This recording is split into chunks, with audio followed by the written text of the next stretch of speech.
আসসালামু আলাইকুম বন্ধুরা, কেমন আছেন সবাই? আশা করি সবাই ভালো আছেন। দেখেন কি অবস্থা, একটি মোটরের হাউস লুজ থাকার কারণে মোটরটির যে কোরগুলো আছে, কোরগুলো দেখেন কি দুর্দশা হয়ে গেছে। এই মোটরটি কি বাধাই করা ঠিক হবে?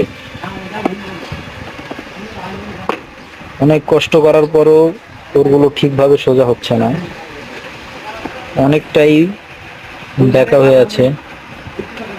এটার ভিতরে মোটরটা পরানোটাও অনেক কঠিন হয়ে যাবে। কোরগুলো কিভাবে সহজে সোজা করা যায়, যদি কোনো ইলেকট্রিশিয়ান ভাই ভিডিওটি দেখে থাকেন তাহলে কমেন্টে জানাবেন কিভাবে কোরগুলো সহজেই সোজা করা যাবে।